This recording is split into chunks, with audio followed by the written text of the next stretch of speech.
Hello friends, आप सभी का स्वागत है मेरे नए ब्लॉग में।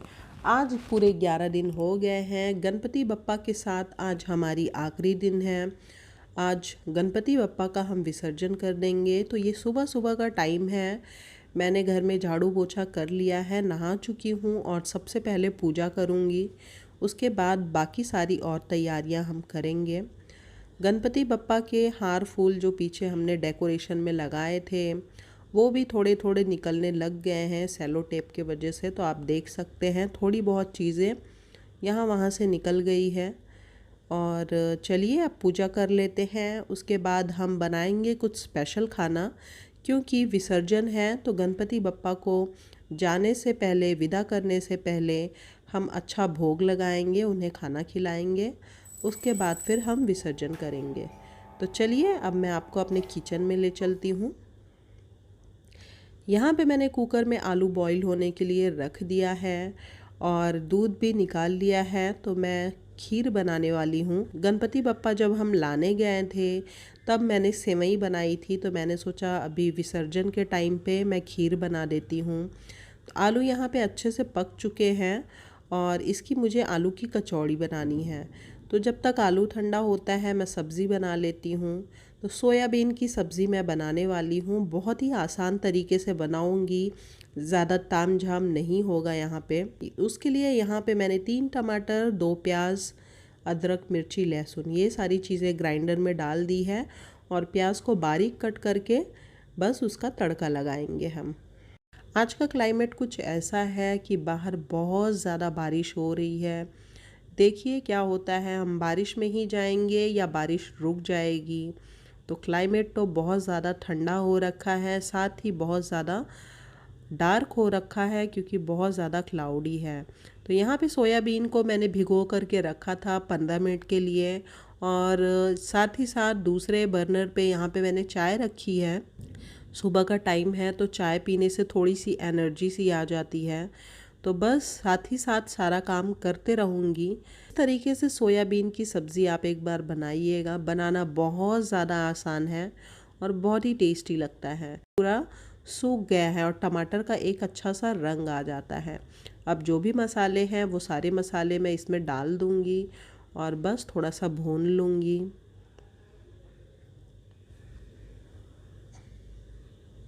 अब यहाँ पे मैं डाल रही हूँ 2 ग्लास पानी।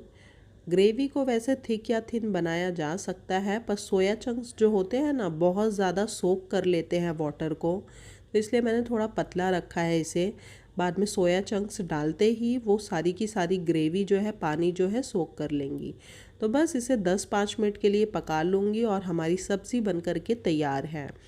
अब आलू भी अच्छे से ठंडे हो गए हैं तो मैं इसे छील लेती हूँ और कचौरी के लिए जो मसाला होता है आलू का वो बना करके रख लूँगी। इस तरीके की आलू की कचौरी बनाना बहुत ज़्यादा आसान है और घर में सभी को पसंद है। तो मैंने ग्राइंडर में डाल दिया है लहसुन की कलियां, मिर्ची तीखा स्वाद के अनुसार डालिएगा। और अब यहाँ पे डाल दूँगी अदरक। बस 3 ही इंग्रेडिएंट का इस्तेमाल करना है और इन तीनों चीज़ों को मैं दरदरा सा पीस लूँगी। इसमें पानी नहीं डालना है ग्राइंड करते वक्त, बस ऐसे ही पीस लेना है।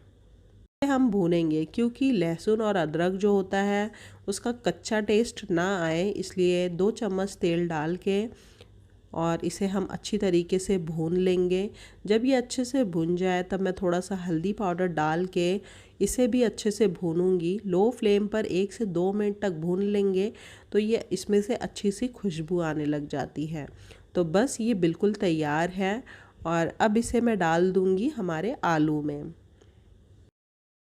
और इन सारी चीज़ों को अच्छी तरीके से मैश कर लेंगे, मिक्स कर लेंगे। तो आलू को पहले मैं मैश कर लेती हूँ, उसके बाद मैं उसमें डाल रही हूँ नमक स्वाद के अनुसार।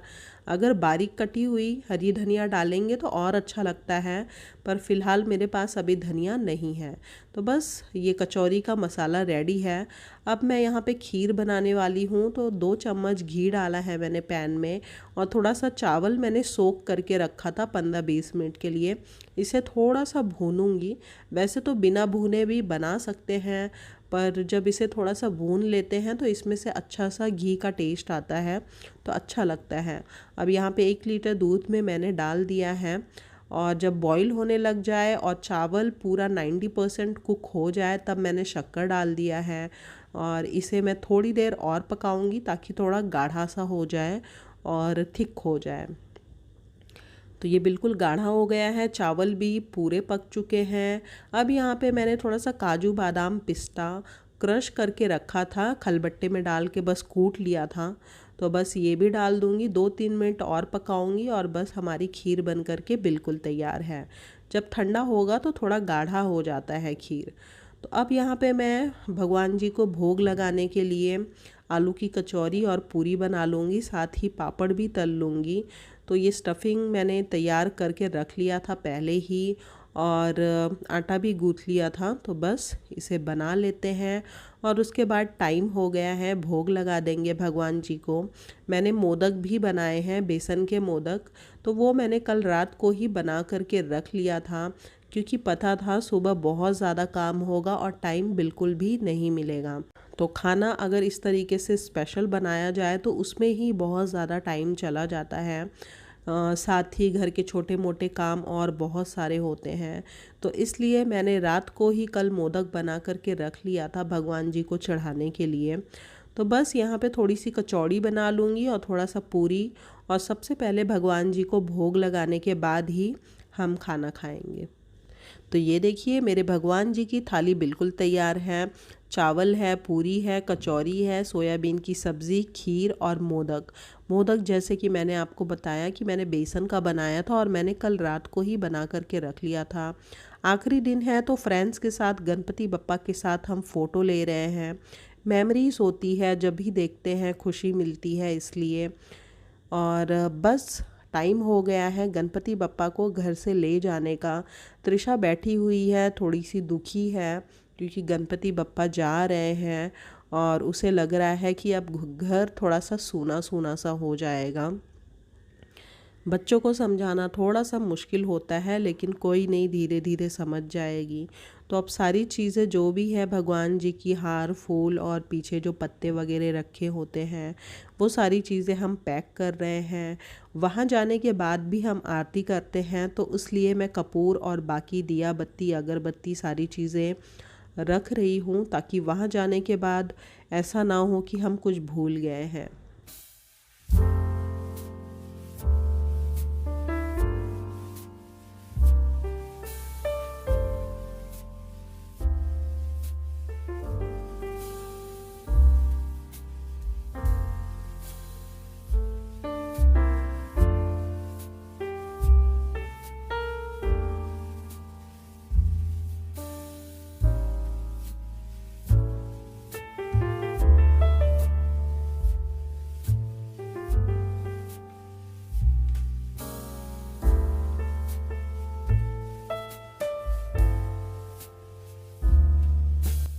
यहाँ पे आरती में चढ़ाए गए कुछ पैसे थे जो कि मैंने भगवान जी के नीचे इस तरीके से जगह है तो रख दिया था। ये सारे पैसे भी मैं कलेक्ट कर ले रही हूँ। वहाँ विसर्जन के टाइम पे जो भैया होते हैं जो हेल्प करते हैं, ये सारा पैसा हम उनको दे देते हैं क्योंकि गणपति जी का पैसा है और वो हमारी हेल्प करते हैं, इसलिए उन्हें ये पैसा दे देते हैं। तो मैं वही सारे पैसे काउंट करके पर्स में रख ले रही हूँ कि याद से उन्हें देना है। अब यहाँ पे गणपति बप्पा को मैं उठाने वाली हूँ क्योंकि वीर कार ड्राइव करेंगे और वो उठाएंगे तो ऐसा होता है कि दूसरे हाथ में नहीं देना होता है। एक बार अच्छे से पकड़ा है तो अच्छे से ही पकड़ना है, इसलिए मैं गणपति बप्पा को मूव कर रही हूँ, उठा रही हूँ। गणपति बप्पा मोरया, मंगल मूर्ति मोरया, पुढच्या वर्षी लवकर या।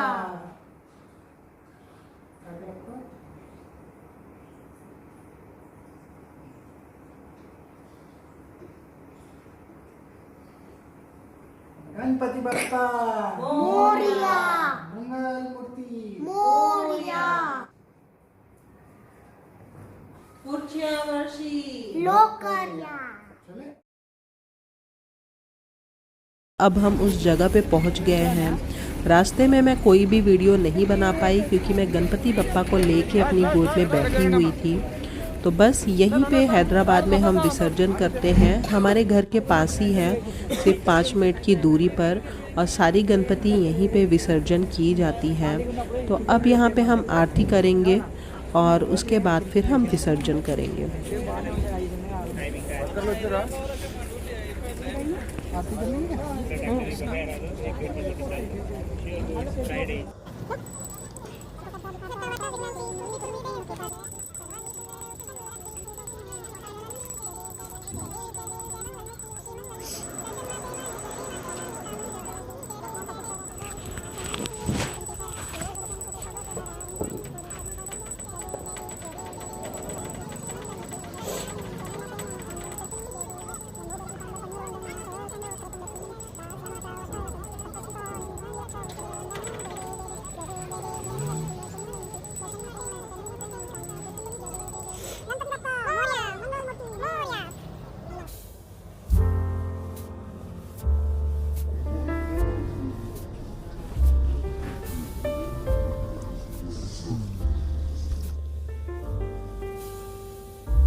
बस यहाँ पे हमारी आरती ख़त्म होती है। वैसे तो बहुत ज़्यादा बारिश थी आज, लेकिन अच्छा है कि इस टाइम पे नहीं हो रही है, नहीं तो फिर पिछले साल की तरह हमें छाता लेकर आरती करना पड़ता। बस ये थोड़ी सी आखिरी की चीज़ें हैं जो कि हम करेंगे। बहुत ज़्यादा बारिश के वजह से हमें अंदर नहीं जाने देंगे, बैरियर लगा रखा है। तो बस हम इसी तरीके से गणपति बप्पा को दूर से ही बाय बोलेंगे और आपको दिखा देते हैं। आखिरी में कुछ फ़ोटोज़ ले ली हैं, अच्छी लगती है जब हम बाद में देखते हैं तो खुशी मिलती है, मेमोरीज रहती हैं। तो बस ये भैया थोड़ा सा पानी लाए हैं जो कि हमारे ऊपर छिड़केंगे, जो कि हमारे बप्पा जी का आशीर्वाद है। और बस इसी tरीके से हमने विसर्जन किया है। आप त्रिशा को देख सकते हैं, काफ़ी दुखी सी है। और आसपास में जितने भी गणपति बप्पा हैं इतने प्यारे लग रहे हैं, इतने क्यूट लग रहे हैं, ऐसे लग रहा है जैसे हमेशा के लिए अपने पास रख लें।